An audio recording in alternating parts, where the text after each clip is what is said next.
If you didn't already hear from them, I heard about this speech at about 7:40 this morning. So I've had about 10 hours to prepare for this TED Talk, which is not a lot.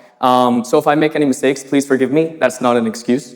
But yes, I have refused to tell them what my speech is about, because only about one person in this room has actually listened to my speech. So I want to keep it kind of secret. But it's not like I haven't been involved with TEDx. Over the past 5 months, I have led the TEDxECA for the school, for the students. I've had the pleasure to teach almost every single age from grade 6 to 11. And I've been able to develop their public speaking skills, their speech writing. So I would say that I'm quite experienced in this. And really, we've all been preparing for today. This is the final event. After every speaker has gone, we are finally finished. And I was not planning on speaking today whatsoever, but I am excited to share this with you. And over the past 5 months, as Sava would say, I've had the ability to redefine, reinvent, and reimagine people. Sometimes I even felt kind of like a parent. If you have children, I'm sure that you understand like shaping and molding the character of your child. Though I feel like you definitely have more responsibility than I, because, I mean, you're responsible for their morals, I'm just responsible for how they talk. Over the last 10 hours, I have actually been working for 10 hours. I had 4 cookies today. I've been creating and curating a speech that I hope will obliterate the abstract nature of this theme, the gray area. It is quite abstract. It is the culmination of every thought, every feeling, and every event that I have experienced over the last 5 months. Now, my mom's over there. Wave. Yeah, that was to embarrass her. But she would say that I'm quite intense as a person. And I would agree. You'll probably see it reflected in my speaking. I might get a little bit loud at some points. But I think it's effective because you guys will be challenged. So let's begin with a question. This is going to be a very interactive speech. I hope you're excited. How many of you love your family? I want to raise your hands, and I know many of your families are actually in the room, so don't be lying right now. Keep your hands up. I want you to keep your hands up. For thousands of years, we have lived in collectivistic societies. But before we approach that, I want to pause and take a moment. I want you to turn around. Or you've been sitting next to the same people this whole talk, right? So I want you to talk to somebody new behind you, like have a conversation. Be like, hello. I'm not joking, actually talk to people.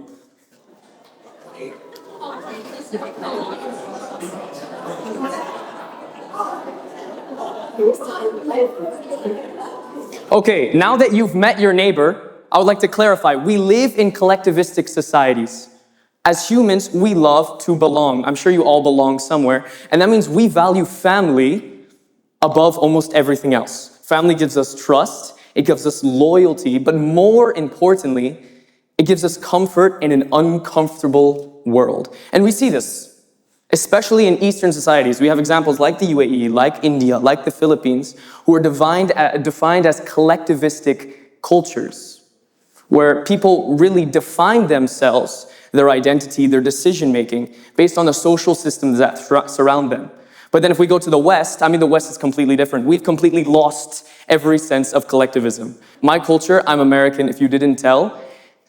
In America, if I were to live at home with my family after I graduate high school, that would be the weirdest thing ever. Nobody does that. And that's because the culture demands that adults live separately from their families.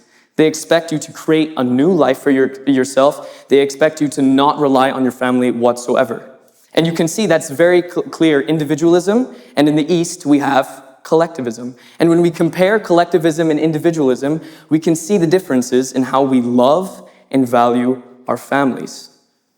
Now that you've spoken to your neighbor, I'm going to you'll see. This is the world map. I hope you know what the world map is.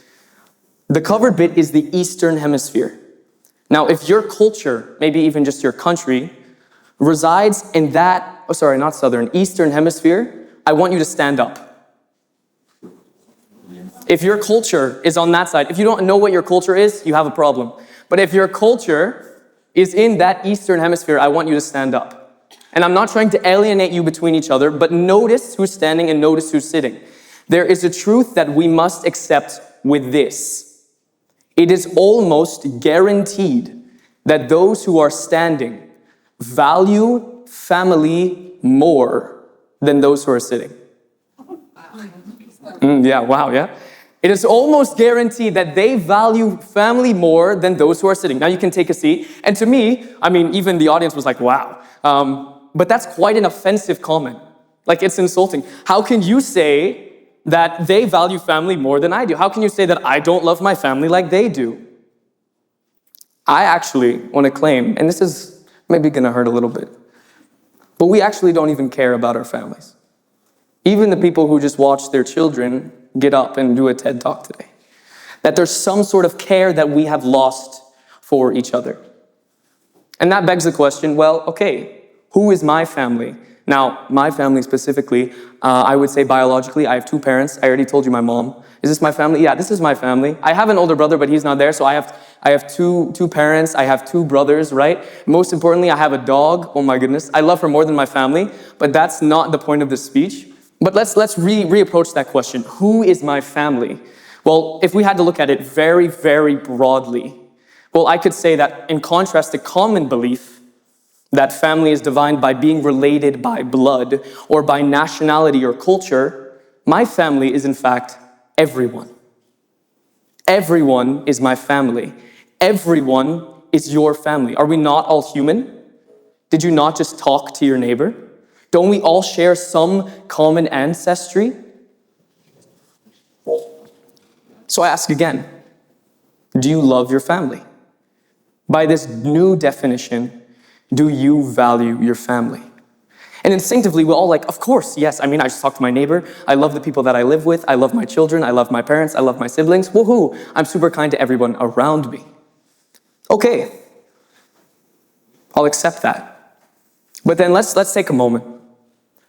And we're going to look at some of our family photos, right? This is our family photos. We're going to take it slow.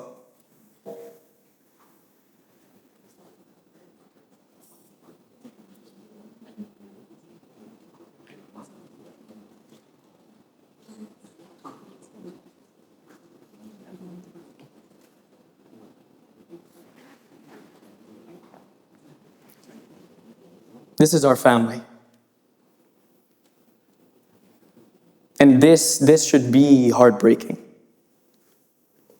And I'm not condemning you, by no means. Actually, I'm condemning myself. See, I was the one who raised my hand when I said I value my family.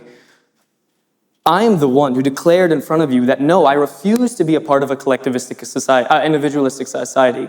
I refuse to disregard my family. I refuse. I said no. But then somehow my actions clearly don't align with my words, and there's a problem. And probably neither do yours, if this is our family. Raise your hands if you use Talabat, Deliveroo, or you order food. There's so many apps, but if you order food before, I think you guys are lying if you're not raising your hands, okay? We live in Dubai. You've ordered food. And I showed you my dog, but I walk my dog 4 times a week. And when I walk my dog, I have to use the service elevator in our building, and I have the opportunity to stand next to Talabat drivers, Deliveroo drivers. I get to spend about a decent 30 seconds to a minute just standing with them. And if you don't know, you probably do, they get paid almost nothing. Nothing, right? And I've seen the attendance list today. CEOs, executives, managers. The ability to be able to live in this country, to be able to afford a livelihood, and to be able to send your children to school is a financial feat.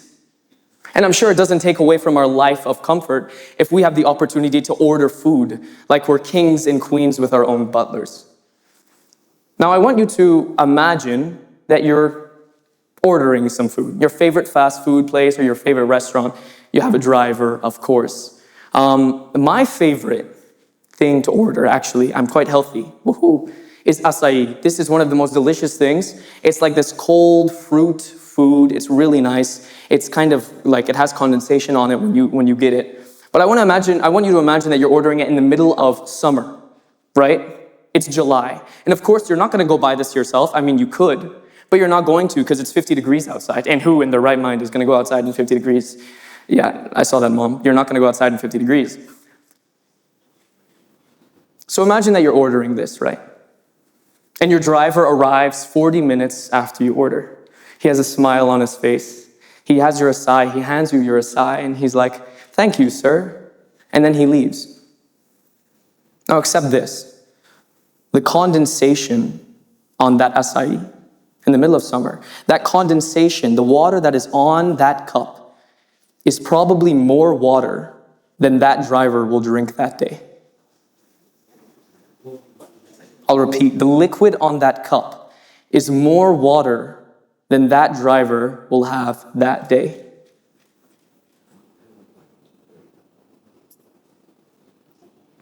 And you leave. You go back inside your house, right? You turn on your aircon to full max because it's absolutely it's like fire outside. While the driver, the one who just handed you your cold food, goes back into the 50-degree weather, covered head to toe, and who does how many we don't know orders. These drivers work for 12 hours a day. And you don't notice the fatigue in the walk as your driver leaves. You don't notice the sweat dripping down his face. Neither do you notice the parchedness of his lips. You don't care. And frankly, we don't. But if we say that this is our family, who we are related to, that driver is my father, that driver is my brother, that driver is my son.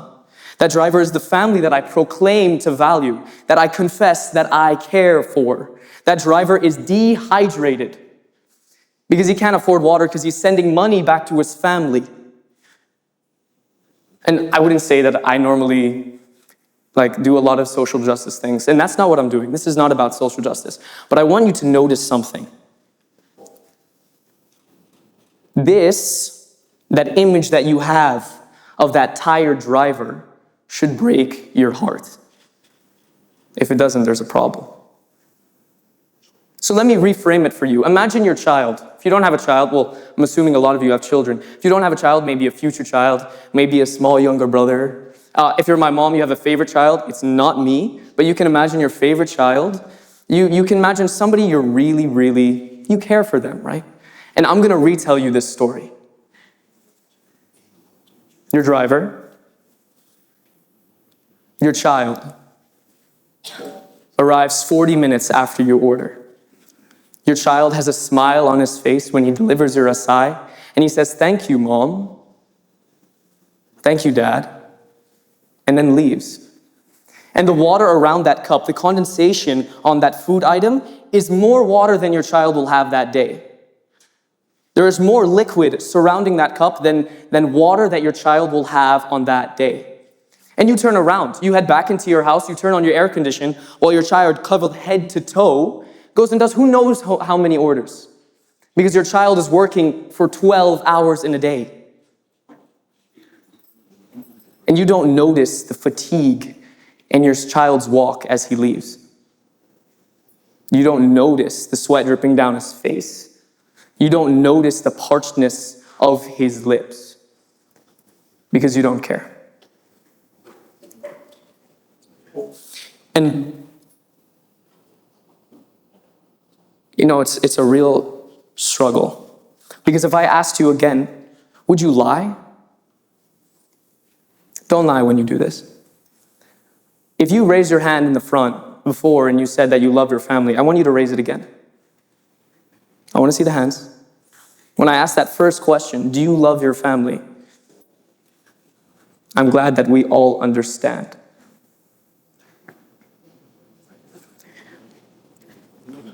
As a society, we struggle with this. I raised my hand too. I said that I value my family, but clearly I don't. I can confidently say that this is a moral failure on my part. That I proclaim to love my family, I proclaim to love my neighbor, and yet when I see someone in need, just looking at their face, I fall short. I don't measure up. And the reason why we struggle to define this as a society is because we lose the definition in this gray area. A gray area that makes it really comfortable not to care. We can proclaim to love our family, but rather, in actuality, we don't have to.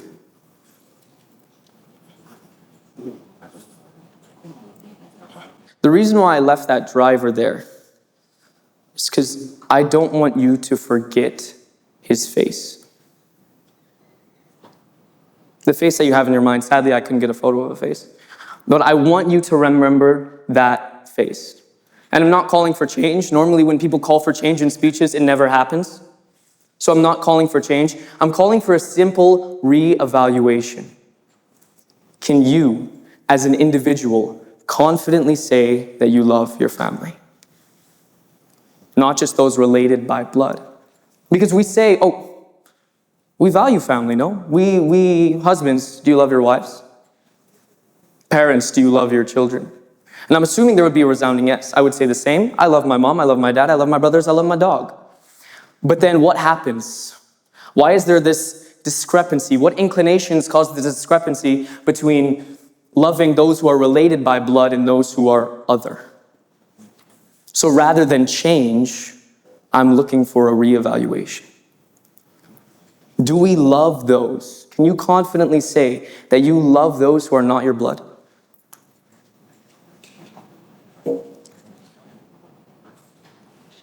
I cannot say that. I cannot confidently say that I love those who are not my blood. But what I can do is this. At the bottom of my building, there's a mini mart.